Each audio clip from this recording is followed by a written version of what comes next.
Eh bien, puisque nous nous retrouvons plus tôt, c'est encore plus merveilleux. Eh bien, je crois qu'on peut y aller, non? Parti. Génial. Eh bien, nous sommes dans Rotatria, au chapitre Lamédée. Je sais que David aura la gentillesse d'agrandir le texte. Ils sont un peu plus grands. Oui, bon, ça va. Le sujet aujourd'hui, a priori, n'a rien à voir avec le sujet de Rotatria qui est le retour d'Israël, la Géoula. Cependant, il y a ici, le point dont le Rav va parler ici, c'est le mikvé. Ah,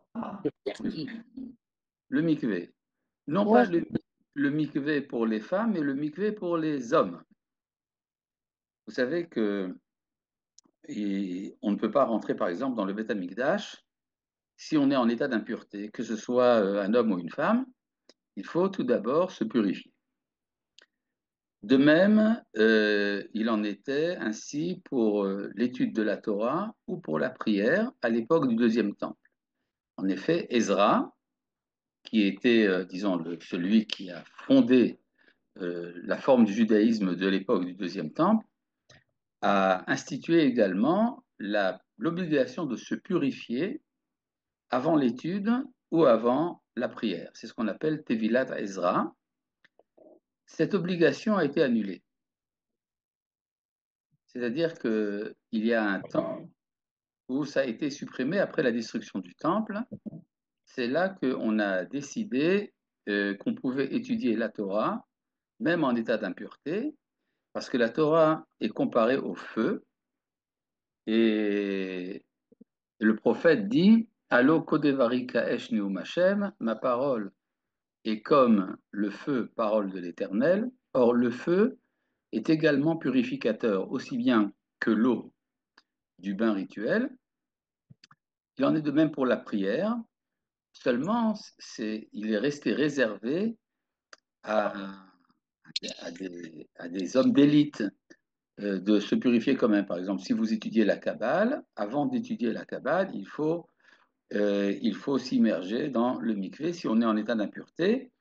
De même, certains insistent pour que le chazan, celui qui est le ministre officiant à la synagogue, lui aussi soit en état de pureté. Maintenant, rappelons une chose importante, le mouvement chassidique, à partir du Baal Shem Tov, a à nouveau popularisé l'immersion dans le mikvé, et c'est pour ça que chez les chassidim, c'est pratiquement tous les jours que l'on se trempe au mikvé avant la prière. Voilà. Maintenant, pourquoi est-ce que ça a été valable à l'époque du deuxième temple? Pourquoi est-ce que ça a été supprimé? Pourquoi est-ce que c'est popularisé par le chassidisme? Tout cela a un rapport avec les conditions historiques. Et c'est ça qui va nous amener à notre texte.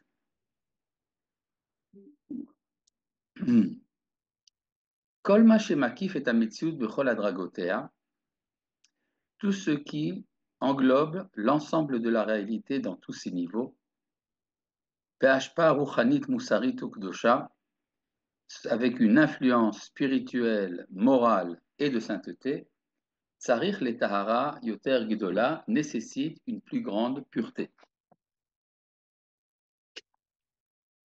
Nécessite une plus grande pureté. C'est-à-dire, plus vous êtes global, plus vous devez être pur.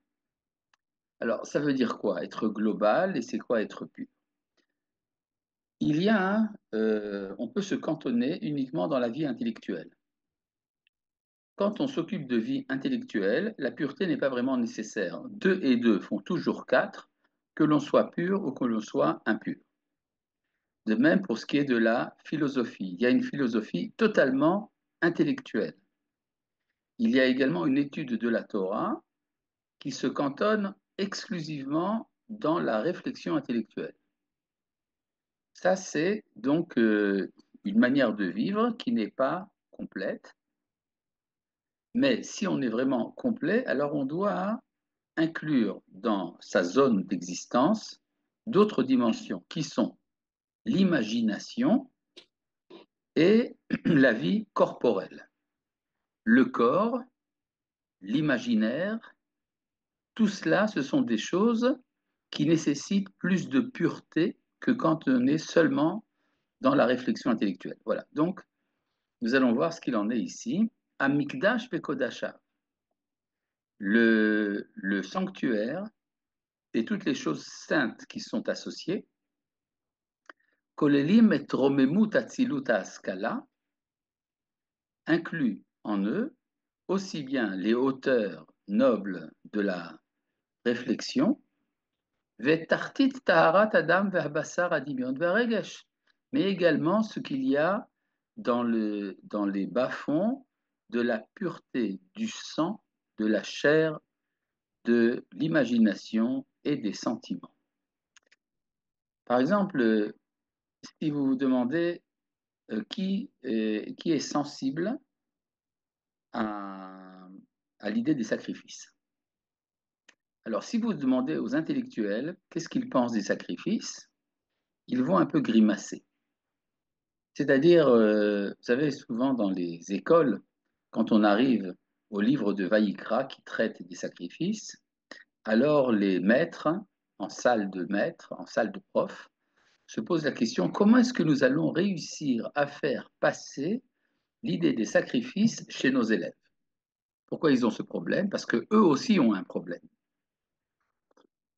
En effet, les sacrifices ne sont pas très esthétiques. Il y a du sang, il y a des bêtes, il y a du feu, il y a l'odeur de l'encens, il y a une sorte de joie frénétique et pathétique. Tout cela est un peu gênant pour ceux qui font profession de réfléchir. Par contre, si vous demandez aux enfants comment est-ce qu'ils trouvent le sacrifice, les enfants, pour eux, c'est la joie. Ils adorent ça. Ils aiment voir le sang gicler, ils aiment voir les bêtes meugler. Et d'ailleurs, vous savez, dans les circoncisions, c'est toujours le problème. On n'arrive pas à écarter les enfants. Ils veulent voir. Et, et donc, il y a ici un conflit entre les intellectuels et les enfants. D'accord, mais il n'y a que les intellectuels et les enfants sur Terre. Non, il y a également les prophètes. Chez les prophètes, cette contradiction n'existe pas. Les prophètes arrivent dans les hauteurs de l'unité de la pensée. Et donc chez les prophètes, il y a une synthèse réussie entre l'intellect et l'imagination. Et donc pour eux, les sacrifices sont une occasion d'élévation spirituelle inégalée. Donc en fait, vous avez, pour résumer pour l'instant, trois niveaux. Vous avez les enfants, vous avez les intellectuels et vous avez les prophètes. Les prophètes et les enfants aiment les sacrifices, les intellectuels sont hésitants. Voilà. Alors je reviens ici à ce que dit le Rav Kook. Amikdash vekodasha, je suis à la deuxième ligne. Le sanctuaire et les choses saintes. Koleli metromemut atzilut askala inclut en même temps les hauteurs de la noblesse de la pensée, ve'et tartit taharat adam habasar adimion ve'regesh, ainsi que les parties basses qui impliquent la purification du sang, de la chair, de l'imagination et des sentiments. Et pour s'occuper de ces échelons bas, Amekusharim lichlalut akol ve'igud chai, qui sont liés à l'ensemble de toutes choses par un lien de vie, nidreshet hi hatahara metuyeket, il est nécessaire de s'acquitter de la purification précise. Hashpa Eliona Levada Mechuvenet Eladak, l'influence suprême quand elle est seule, qui est orientée vers la connaissance, ou Memala Bazé Tafkida, et qui remplit ainsi son rôle, Betikva Shemimayan Aruchani Yidharakol, dans l'espérance que de la source spirituelle tout sera purifié, n'a pas tellement besoin des détails de la purification pratique. Allo kodevari kaesh neum Hashem. Ma parole est comme le feu, parole de l'Éternel. Ma esh eno mekabel tuma, de même que le feu ne peut pas être souillé. Avdivre Torah et namekablim tuma. De même, les paroles de la Torah ne peuvent pas tomber dans l'impureté. Le Rav ici et donc se réfère à ce verset du prophète qui est amené dans le Talmud comme justification pour supprimer l'obligation de s'immerger dans le mikvé avant l'étude. L'étude, c'est comme le feu. Le feu ne peut pas devenir impur, de même l'étude ne peut pas devenir impure. Donc même si on a une impureté corporelle, on peut étudier la Torah. Il y a ici, dans le chat, deux questions. Pensée étant pure, est-ce qu'il y a une pensée sans imagination? Bon, ça c'est le problème kantien. Est-ce qu'il y a ce qu'on appelle la raison pure?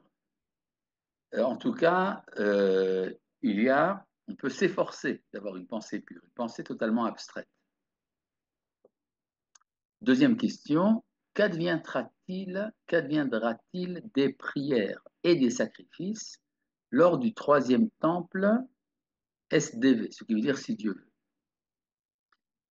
Eh bien, les prières et les sacrifices continueront. Maintenant, ça n'exclut pas une évolution du monde dans un temps extrêmement éloigné où les sacrifices ne seront plus nécessaires. Mais pour l'instant, nous faisons toutes les prières pour la restauration des sacrifices. Vous avez qu'à voir dans votre rituel. Je continue ici dans le Rav. Achassidut Acharona, le chassidisme. Pourquoi est-ce que le Rav Kook appelle ici le chassidisme Chassidut Acharona, dernière? Parce qu'il y a eu plusieurs mouvements dans l'histoire d'Israël appelés chassidut. Il y avait à l'époque du Tanakh, il y avait ce qu'on appelait les chassidim. Il y avait également à l'époque de la révolte des Maccabées, puisque nous approchons de Hanouka, les premiers opposants aux conquérants hellénistiques s'appelaient les chassidim. De même, il y avait chez les Esséniens des groupes qu'on appelait chassidim, mais plus proche de nous, au Moyen Âge, il y avait en Allemagne ceux qu'on appelait les chassidés ashkénazes. Je parle ici de Rabbi Yehuda HaChassid, Rabbi Shmuel HaChassid, Rabbi Eliezer de Worms. Tout cela, c'est ce qu'on appelle le chassidisme des Rishonim, des premiers. Et donc, quand le Baal Shem Tov fonde un nouveau mouvement de chassidim, c'est pour le Rav Kook Achassidut Acharona, le dernier chassidisme, c'est-à-dire celui qui est proche de nous. Mais de manière générale, on appelle ça le chassidisme en général. Il y a ici une question, je ne suis pas sûr que les enfants adorent de voir les sacrifices. Un trauma peut s'annoncer plus tard chez les futurs adultes. Je l'ai ressenti personnellement. C'est possible, effectivement, mais en tout cas, de manière générale, les enfants aiment ce qui est imagé. Les images les intéressent. Bon, évidemment, quand il y a un cri de douleur, etc., ça c'est autre chose. Mais je voudrais vous raconter une petite histoire. Une fois, un enseignant dans un Talmud Torah Haredi m'a raconté comment est-ce qu'il a enseigné la paracha de Vaïkra aux enfants dans son Talmud Torah. Il a pris une brique qu'il a appelée autel, Misbéach. Il a pris des petits morceaux de poulet qu'il a mis sur la brique et il les a brûlés. Les enfants étaient émerveillés. Ils ont vu leur Rebbe faire un sacrifice. Alors évidemment, il y a toujours des éléments traumatisants dans l'histoire d'un homme, aussi bien dans son enfance que dans son âge adulte. Ça peut effectivement se retrouver. Mais je parle ici de manière générale. Je vous souhaite de surmonter le traumatisme. Donc, je reviens ici au texte du Rav. Achassidut Acharona, le dernier chassidisme, Panta et la regesh ve'adimion, yoter me la sechel ve'emaase. s'est orienté plus vers le sentiment et l'imagination que vers l'intelligence et les actes. Effectivement, l'expérience fondamentale du chassidisme, c'est la vie en communauté avec le Rebbe, avec le maître du mouvement, de la secte, si vous voulez dire. C'est-à-dire, euh, pardon, on chante avec le rabbi, on mange avec le rabbi, on danse avec le rabbi, et, et on a une expérience, pourrait-on dire, mystique qui nous remplit de crainte de l'éternel.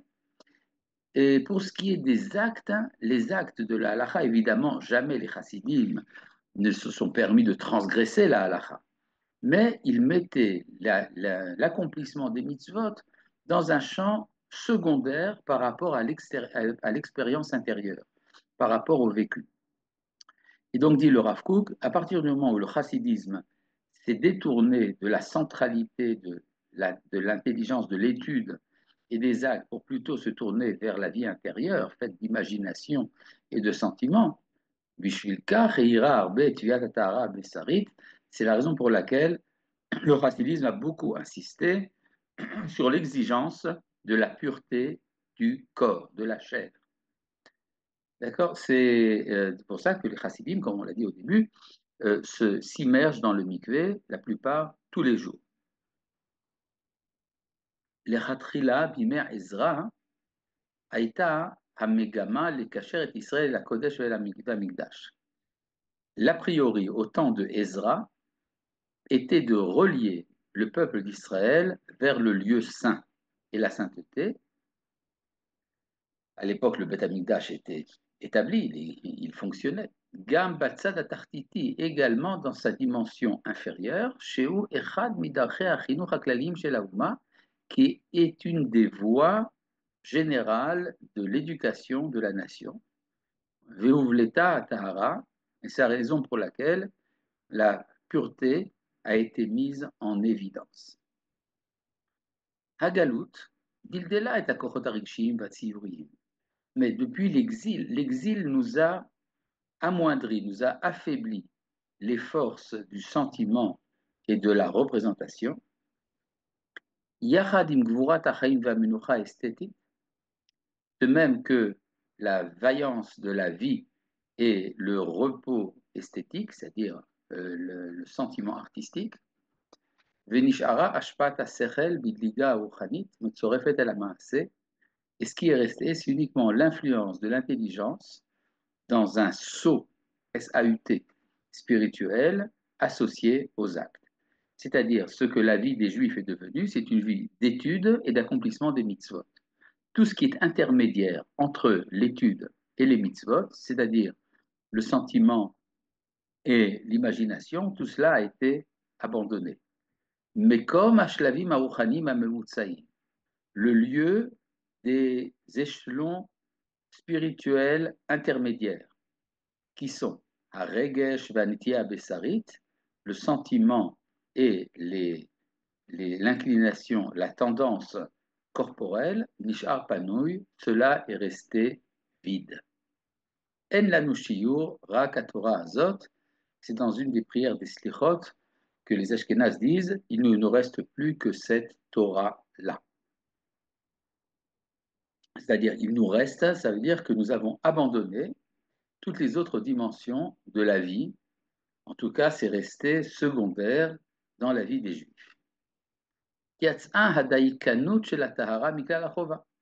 Et donc, la minutie pour la pureté n'est plus devenue, et a cessé d'être obligatoire. Effectivement, cette règle qu'il faut être pur pour étudier ou pour prier, cette règle est tombée en désuétude, elle n'est plus obligatoire.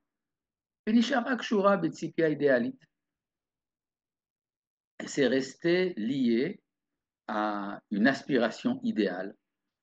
C'est devenu une notion de sainteté et de piété pour des individus. Jusqu'à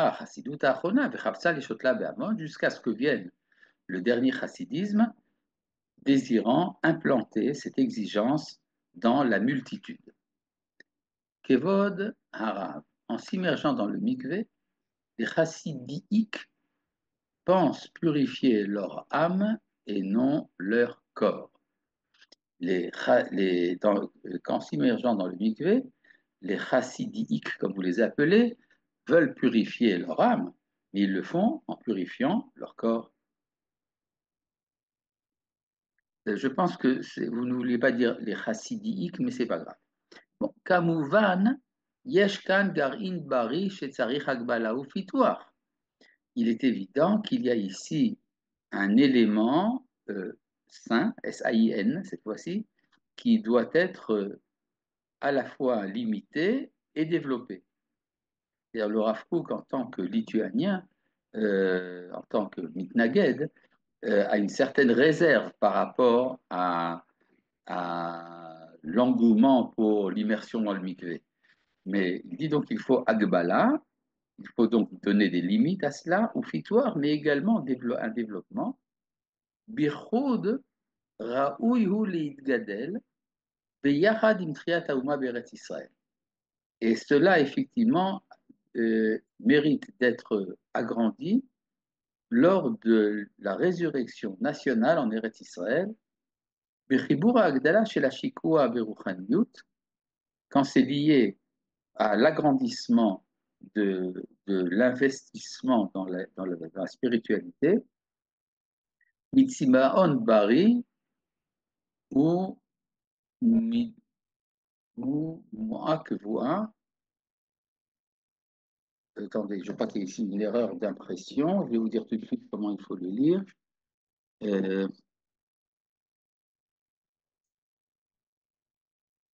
Regardez le texte. Midea Kvoa. Ah oui, bien sûr. Non, parce que le dalet a été un peu effacé, bien sûr. Mitsimaon Bari ou Midea Kvoa ou Mesuyemet, associé à une soif saine et d'un entendement permanent, ou Mesuyemet, et précise les avrot et kolaouma pour ramener la santé de l'ensemble de la nation, ve'et shoresh nishmata, ainsi que la source de son âme, bechol trunat achaim shela, dans toutes les caractéristiques de sa vie. She'atahara habesarit achat migvurotea, car la pureté corporelle est une de ses vaillances. C'est-à-dire, il faut restituer, il faut réinsérer l'exigence de pureté dans la vie nationale. Alors ici, le Rav nous fait remarquer qu'il y a une petite différence entre ce qu'ont développé les chassidim et ce que dit la Torah à l'origine. Quand les chassidim parlent de se purifier, c'est en fait du spiritualisme, c'est-à-dire une tendance assez forte vers le dépassement de la vie corporelle. Par contre, quand la Torah dit de se purifier, elle lie ça, elle le lie à la vaillance militaire, c'est-à-dire la puissance nationale nécessite la pureté. Et là, il nous amène le verset Kitetse machane aloivecha venishmarta mikol davara. Lorsque tu sortiras en campement contre tes ennemis, tu devras te préserver de toute chose mauvaise. C'est quoi toute chose mauvaise? Davar, dans l'hébreu biblique, ne veut pas dire forcément une chose, il veut dire également une parole. Et de là, les Chachamim nous ont enseigné qu'il faut ne pas avoir un discours vulgaire. La vulgarité est souvent liée à la vie militaire. Et donc, ce que dit la Torah, quand vous partez en guerre, faites attention de préserver votre parole.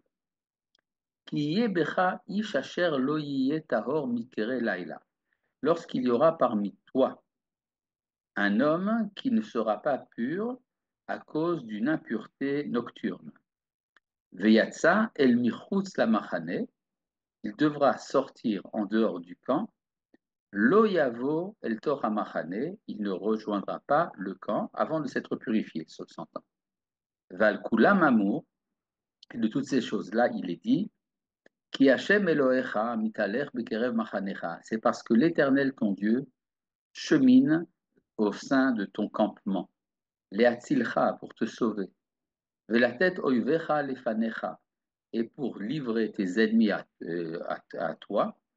Vaya machanecha kadosh, pour que ton campement reste saint. Velo yerae becha ervat davar veshav ma'aforecha, et qu'il n'arrive pas qu'en voyant quelque chose d'obscène, ils reviennent d'après toi. Remarquez donc ici l'importance que ça peut avoir au niveau actuel d'éviter le mélange des garçons et des filles dans les unités militaires. Ça serait intéressant que les chefs de notre armée lisent ces textes. Bechol makom shagvura ha'amamit ha'israélit mitgaberet. Dans tout lieu où la puissance populaire du peuple d'Israël se renforce, miyad muchachat lavot igboret atahara besarit varishit, doit nécessairement et immédiatement venir la vaillance, enfin l'augmentation de la pureté de la chair et des sentiments, Imkol Tevunata, avec toute l'association d'entendement, c'est-à-dire également lier tout cela à l'intelligence, c'est-à-dire contrairement au chassidisme qui considère que c'est soit l'un, soit l'autre, quand il s'agit d'Israël revenant sur sa terre, c'est l'un et l'autre, les Isdaveg Ima, pour s'y associer, Vechol Ele Hinam Mechinim Basis, les Mahamad Chayorgani, et tout ceci sert de fondement à un état de choses vivant et organique, à Kolel et Atechia Kula, qui inclut toute la résurrection nationale, Mireshit Afshata Ha'eliona, depuis son origine abstraite suprême, Ad Acharit Alizat Achaim Veram Gvuratam, et jusqu'à l'aboutissement à la joie de vivre et la puissance de sa vaillance. Venatati Sevi Beretz Chaim. Je donnerai, je placerai ma volonté dans une terre de vie. Donc, si j'essaie de résumer un peu ce que dit ici le Rav nous fait ici une sorte de revue historique de l'histoire de la pureté. Euh, plus on est global, plus on a besoin d'être pur. Ça veut dire être global quand on met ensemble l'intelligence, les actes et l'imagination et les sentiments. Ce sont les quatre éléments qui ensemble forment l'harmonie. Oui, qu'est-ce qu'il y a, David? Vas-y. Rav, si j'ai bien compris, c'est faire la guerre, ça ramène un petit peu l'homme à son côté Une plus. seconde, seconde. Alors, je voudrais d'abord finir le résumé du passage et après on va passer à ta question. D'accord? Donc, quand on est pleinement investi dans toutes les dimensions de l'être, l'intelligence, les actes, les sentiments et l'imagination, il faut être pur. À l'époque de Ezra voulait éduquer le peuple en le liant au Beth Amikdash. Le Beth Amikdash nécessite la pureté. Et donc, il y avait ce qu'on appelait Tvilat Ezra, l'obligation de s'immerger avant d'étudier ou de prier. Et puis, quand il y a eu la galoute, toutes ces dimensions intermédiaires entre l'intelligence et l'acte, qui sont l'imagination et le sentiment, tout cela a disparu. Et donc, l'obligation de l'immersion a cessé. Ce n'est plus une obligation, c'est resté pour quelques individus. Le chassidisme, ayant décidé de s'investir essentiellement dans les parties intermédiaires, c'est-à-dire dans l'imagination et les sentiments, et en mettant de côté l'étude et les actions, a voulu populariser la Tvilat Ezra, l'immersion dans le mikvé. Mais vous voyez ici, en coulisses, il y a une critique du Rav Kook contre le chassidisme, c'est que vous êtes incliné, vous êtes orienté vers la purification sans tenir compte des autres dimensions. Par contre, lors de la résurrection nationale, qui s'exprime entre autres également par la puissance militaire, il est nécessaire de tout retrouver à la fois. et c'est la puissance, on pourrait dire la vaillance, la vigueur de la vie nationale exige une plus grande attention à la pureté, d'où la halakha qu'il faut se purifier avant de rentrer à nouveau dans le campement si on s'est souillé. Et donc, c'est en fait ce que fait ici le Rav Kook, il prend cet élément chassidique, mais il lui donne une dimension nationale. Maintenant, David, vas-y. Rav, faire la guerre, ça amène l'homme, si j'ai bien compris, à plus de difficultés au niveau de sa parole, de ses forces, Oui. etc. Et en fait, c'est pas censé être l'inverse, c'est comme faire comment ça s'appelle, un sacrifice. C'est qu'on rend quelque chose de pas bien en quelque chose de bien. C'est la guerre censée être pas bien et on en fait quelque chose de kadosh. Donc est-ce que l'homme est pas censé être encore plus kadosh quand il fait la guerre, de naturellement, j'allais dire, sans avoir à investir? Bah, ce sont deux manières, par exemple, de faire un sacrifice. Si tu fais un sacrifice, tu amènes une bête que tu égorges. Alors, ça peut te rendre barbare, ça peut te rendre extrêmement saint. Et ce sont donc deux manières d'aborder la chose. Et c'est pour ça que maintenant, nous voyons chez nos soldats actuellement à quel point l'investissement dans le combat les amène à des niveaux de sainteté qu'on ne pouvait pas imaginer. Et ça serait bien si ça pouvait passer également dans le haut commandement. Est-ce que vous pouvez développer ce que ça veut dire niveau de sainteté? Eh bien, on voit qu'il y a une grandeur, une abnégation, un don de soi, une fraternité et une émouna extrêmement forte qu'on voit chez les forces combattantes. C'est ce qui d'ailleurs déstabilise une certaine partie de la classe politique qui ne sait pas comment assimiler cet élan extrêmement fort de sainteté et de grandeur morale qui s'exprime chez le combattant. C'est pour ça que j'ai fait une petite allusion un peu méchante en disant que ça serait bien, mais justifié, que ça serait bien si ça pouvait passer dans le Picou d'Aelion, c'est-à-dire dans la partie suprême, enfin supérieure du commandement. C'est lié, c'est relié à cette question à la possibilité de donner ou recevoir la mort, reliée elle elle-même reliée à la notion de sacrifice. Je ne sais pas sur quoi se fait cette remarque. Est-ce que c'est à propos de la vaillance de nos combattants? Alors ça, oui, effectivement. Il y a, mais le mot elle s'écrit avec deux L, pas trois. Maintenant, Félicia a une question. Allez-y. Oui, une question qui me revient chaque fois que je retrouve mon petit-fils qui rentre soit de Gaza, Liban, et là il vient de m'annoncer qu'il va rentrer de Syrie. Et chaque fois je pose la question, quelles sont les conditions de vie? Alors 2 semaines, ils étaient avec des lingettes de bébés pour se laver. Et je me demande, est-ce que je dois lui dire que ce serait bon peut-être qu'il aille au mikvé avant de retourner dans son camp? Et est-ce que, donc, je ne sais pas qu'est-ce qu'il ressent, mais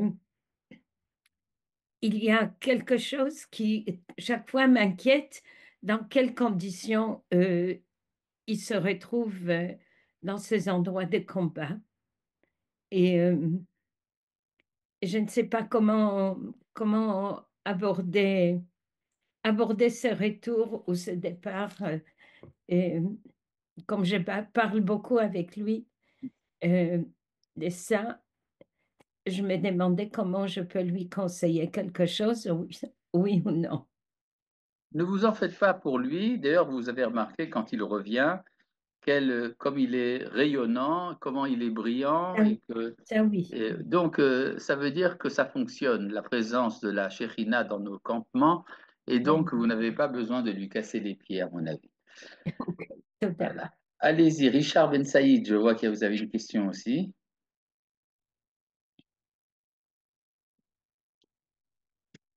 C'est à la suite de la petite question que j'ai posée sur le chat. Ce que je voulais dire, c'est qu'il y a des règles vis-à-vis du cadavre et vis-à-vis de la mort que l'on peut donner ou recevoir, puisqu'il y avait même des villes de protection de la mort innocente, entre guillemets, puisque Oui. à la guerre, on ne sait pas qui on tue. Donc, quelque part, il y a une mort innocente, il y a un crime innocent. Et c'est relié justement à la notion de sacrifice, puisque le sacrifice, c'est donner la mort, mais d'une certaine façon qui fait que ce n'est pas la mort. D'ailleurs, chez nous, le cimetière s'appelle la maison des vivants, donc, enfin, le lieu des vivants. Voilà, c'était pour expliciter ma Ah, question. d'accord, j'ai compris maintenant. J'ai compris. Simplement, rappelez-vous une chose, quand on fait la guerre, ce n'est pas un individu contre un individu. C'est une entité collective contre une autre identité, une Oui, autre oui, je sais. entité collective, évidemment. Yvonne Darmon, allez-y. Ah oui, merci. À propos de votre commentaire justement sur que ça serait bien que euh, l'échelon supérieur change un petit peu vis-à-vis de leur position. En fait, nos soldats, et on va parler de ceux qui sont d'Atiléomie, nos enfants, nos chers enfants, se heurtent à un plafond de verre quand il faut recevoir une promotion à partir d'un certain moment. Alors la Oui, question, c'est comment on va changer ça? vous savez, nous sommes en démocratie. Et en démocratie, il y a ce qu'on appelle des élections. Et lors des élections, on voit où se trouve la majorité. Il est absolument évident qu'après les expériences des 2 dernières années, notre jeunesse va prendre la direction de la société israélienne. Et donc, un peu de patience, ne vous en faites pas. Nous sommes sur la bonne route. On voit actuellement des réactions absolument irrationnelles du côté de la classe politique parce qu'ils se sentent menacés, avec raison, ils se sentent menacés dans leur pouvoir. Alors, Oui. avec une note positive, justement, à ce sujet-là. Mon fils, vous avez entendu peut-être parler de ce nouveau parti, à la Degel. Non. Alors, je vous enverrai le lien. C'est On ne fait pas de politique hein, dans ces cours. politique, c'est simplement les jeunes qui veulent prendre en main la société avec tout un tas on va dire, de toute la société, que ce soit Khiloni, Dati, high-tech, etc. On Et, fera, et on on est fera, d'accord de on fera des zooms sur la politique. Vous inquiétez pas, on en parlera. Je propose voilà, de continuer sur le livre de Horot Arabe. merci. D'accord. Bon, il y a ici une petite question. Est-ce que le point commun entre sacrifice au temple et combattant est que dans les deux cas, on fait couler le sang? Donc, on doit être pur dans toutes les composantes. C'est beaucoup plus fort quand on est combattant. Quand on est combattant, on travaille au nom de l'entité collective d'Israël. Et c'est ça qui donne la puissance. Le Beth Amikdash, c'est plutôt le lieu où réside la présence divine. On peut dire que c'est là qu'on rentre dans l'intimité de la divinité. Passons donc au chapitre Lamedvav. Alors, Lamedvav, ainsi que Lamedzaïn d'ailleurs, parle d'un élément qui, du temps du Rav Kook, était très important, c'est ce qu'on appelle la littérature. En hébreu, sifrut. En effet, le mouvement, enfin toute la vie collective dans le peuple juif du temps du Rav Kook était concentrée dans la production littéraire. Aujourd'hui, ça va beaucoup plus loin. C'est pas simplement des livres, c'est tout ce qui est de l'art. Et l'art est devenu médiatique. Il y a les médias, et tout cela appartient donc à un monde de propagation des idées. Quand le Rav Kook ici parle de sifrut, de littérature, alors cela implique également, de notre point de vue, tout ce qui est diffusion des idéaux dans les réseaux sociaux, dans le Zoom, dans Orot Vekelim et tout le reste. Donc maintenant, il y a un point important, c'est que du temps du Rav Kook, la plupart des auteurs, la plupart des écrivains n'étaient pas fidèles à la tradition. Si vous voulez, des gens comme Alexander Ziskin Rabinovitch, Hazar, ou bien Agnon, étaient l'exception. Ce qui était plutôt courant à l'époque, c'était, disons, des personnages qui aujourd'hui pourraient être identifiés avec Amos Oz ou David Grossman. Et à l'époque, il y avait Berdichevski, Tchernichovski, Brenner, etc. Tout cela n'était pas dans la tradition et même parfois était hostile. On peut dire il y avait quand même un personnage intermédiaire, c'était Bialik, qui avait étudié à la yeshiva de Vologine, qui, bien que s'étant écarté de l'accomplissement des mitzvot, n'avait jamais cessé d'être, d'une manière ou d'une autre, un Talmid Chacham, et qui, vers la fin de sa vie, a fait un retour. En tout cas, donc, ce que fait ici le Rav Kook, c'est un appel à la teshuva des auteurs. I Efshar, les sifroutes israélites chez Tatzliach, il est impossible qu'une littérature d'Israël réussisse, Belo hitkatshut aneshamot chez la Sofrim, sans que se sanctifient les âmes des écrivains, des auteurs. C'est un peu lié à ce qu'il avait dit tout à l'heure à propos du mikvé. Là, il s'agit d'un mikvé spirituel, pas un mikvé matériel, mais un mikvé spirituel.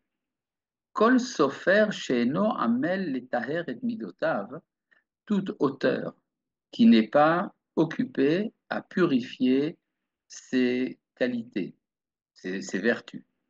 Les aker et maasav et ra'ayonotav, de purifier, rendre limpide ses actions et ses pensées. Ad sheyeh olamo apnimi beatzmo maleora, jusqu'à ce que son monde intérieur soit rempli de lumière. Ve'ashlemut apnimit murgeshet betocho, et que l'on ressente dans son intériorité une perfection intérieure.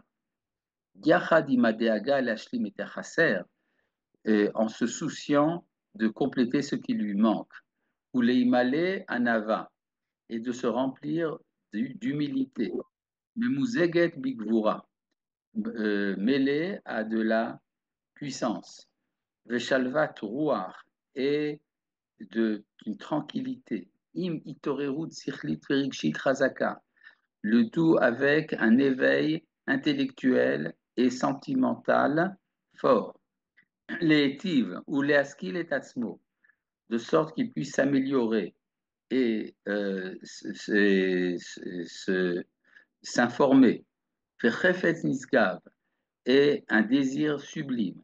La hamod beru matahara ve'akedosha atzilit, de se tenir face à la pureté et la sainteté dans ce qu'elle a de plus noble. Kolzman she'eno omed b'mamad kazeh, tant qu'il n'est pas arrivé à cet état-là, lo yuchal li'ikarer sofer be'emet, ne peut pas véritablement être appelé écrivain.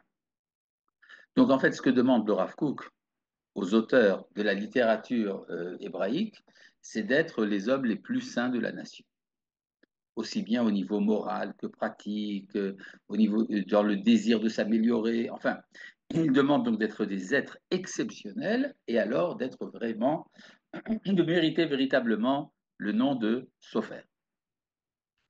Alors, on peut toujours se demander, est-ce qu'il y a ce qu'on appelle, car le saint sert. C'est une bonne vanne, que j'accepte. Maintenant, donc, on pourrait se demander, est-ce qu'il y a ici ce qu'on appelle de l'art idéologique? Vous savez, on a souvent reproché aux soviétiques de décider pour les autres, pour les artistes, ce qu'ils doivent penser, ce qu'ils doivent produire. Le Rav Kook est très loin de ça, évidemment. Une production artistique ou littéraire n'est possible que s'il y a une liberté totale dans l'expression. Le problème n'est pas qu'est-ce que l'auteur va écrire, mais qu'est-ce qu'il va être dans son intériorité. À partir du moment où je suis pur à l'intérieur, ma production sera de la pureté. Si je suis impur, shalom, dans mon intériorité, la production sera de l'impureté. Donc ce que dit le Rav Kook, c'est que pour mériter le véritable titre d'auteur littéraire, il faut tout d'abord se purifier intérieurement. Rak harishonim ayu nikraim sofrim. Ce n'est que les anciens que l'on appelait sofrim. Ça, c'est un texte de la Gemara dans le Talmud de Traité de Kiddushin. On dit que les premières générations des sages étaient appelées sofrim. Pourquoi sofrim? Mipne sheayu sofrim otiot shebatorah. Parce qu'ils comptaient les lettres de la Torah. Ça veut dire quoi, compter les lettres? C'est un jeu de mots. Le mot sofer en hébreu signifie l'écrivain, l'auteur, mais ça signifie également le conteur, celui qui compte, l'ispor. Et pour le Rav Kook, il y a un rapport entre la capacité d'être un auteur littéraire et de savoir compter les lettres. Ça veut dire quoi compter les lettres? Ou Sfirat Otiyot Sheba Torah, le compute des lettres de la Torah, et la tam les madriga eliona shel Torah ruach ou gvurat neshama, les avait élevés à un niveau supérieur de pureté de l'esprit et de puissance de l'âme, ad sheshem sofri maya naelahem, au point que le nom de Sofer leur était digne d'eux.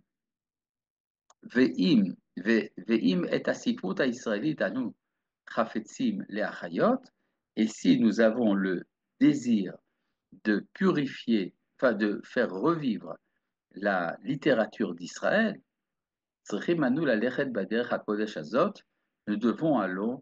devons cheminer dans ce chemin de sainteté, lavo mina kedusha et la sifrut, d'arriver à la sainteté à partir, d'arriver à la littérature à partir de la sainteté. Ve'yasham maslul vederech, hakodesh ikarela, là c'est un verset, il y aura là-bas un sentier et un chemin, c'est le chemin de la sainteté qu'on l'appellera Ve'alechu Geulim, ils chemineront délivrés. Donc, ce que dit le Rav Kook, c'est un appel à une résurrection de la littérature hébraïque basée sur une purification intérieure. Effectivement, il y a eu dans l'histoire d'Israël, il y a encore aujourd'hui, un éveil de ce genre. Par exemple, je pense à un auteur comme le Rav Sabato ou bien comme Hanan Porat, dont la production littéraire était à très haut niveau et qui a pour fondement la pureté et la sainteté intérieure. On peut en trouver encore d'autres exemples. Je vous invite à faire une revue de la production littéraire aujourd'hui en Israël. Et puisque quelqu'un peut se dire de lui-même qu'il est pur, la réponse est oui, bien sûr. C'est-à-dire, un des fondements de la morale en Israël, c'est que l'on est capable de savoir à quel niveau on est. C'est-à-dire, cette idée que je ne peux pas me juger moi-même est très souvent erronée. C'est vrai qu'on a toujours un élément de subjectivité, mais on peut, par l'étude, savoir s'examiner avec objectivité et savoir où est-ce qu'on en est. Il est bon parfois d'être aidé par quelqu'un d'autre de l'extérieur qui va nous dire nos 4 défauts. La Medzaïn.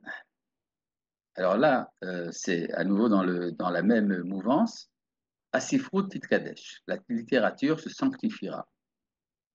Vegam asofrim yitkadshu. Et également les auteurs vont se sanctifier. C'est-à-dire, ce que dit ici le Rav Kook, c'est qu'il y a une sorte d'optimisme fondamental. S'il y a un phénomène important dans la vie, par exemple la littérature, il est impossible que ce domaine n'aboutisse pas finalement à quelque chose de pur, même si le point de départ est impur.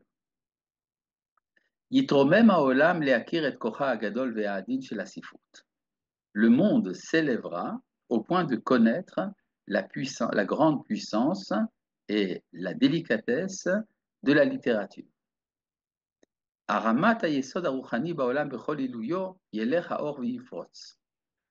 L'élévation du fondement spirituel dans le monde, dans toute son élévation, et la lumière ira en grandissant. Là, une petite question qui est posée en hébreu. Il y a-t-il des chances de convaincre les auteurs de nos jours d'accepter cette idée? La réponse est oui, bien sûr.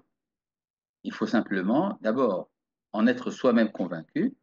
Une fois qu'on a une conviction intérieure, on est capable d'inoculer cette conviction aux autres. Je pense qu'aujourd'hui, la société israélienne est dans une recherche d'identité extrêmement forte, et cette recherche d'identité fait que les gens sont attirés vers l'idéal, et l'idéal est également celui de pureté, pas forcément celui d'impureté.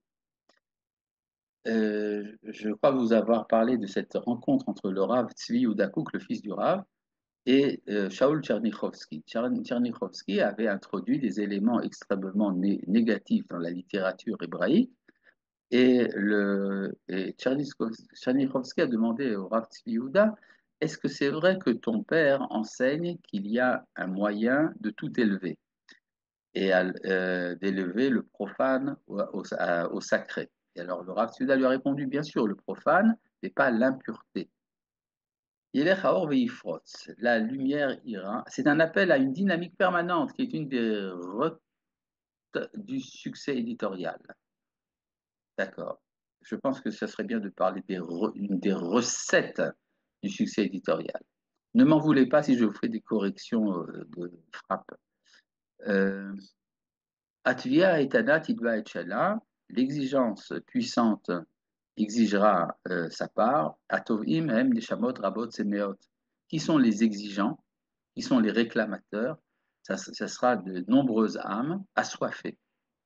Neshamot margishot, des âmes sensibles.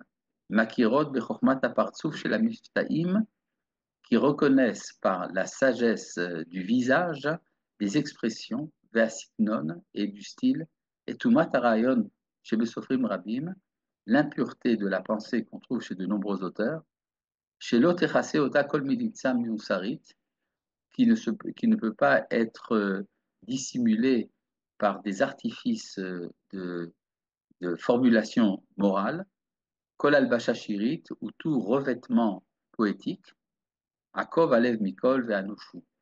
Le cœur est vidé de tout et il est désespéré. C'est-à-dire ce que dit le Rav Kook, c'est que les âmes exigeront, les âmes de qui? Des enfants d'Israël sont assoiffés de pureté, et donc les âmes savent reconnaître instinctivement ce qui est impur chez un auteur.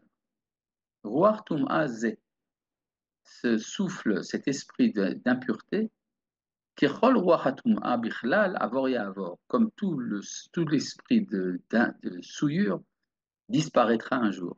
Yibatel min haolam, sera annulé du monde. Vechalil yachalof, sera entièrement remplacé.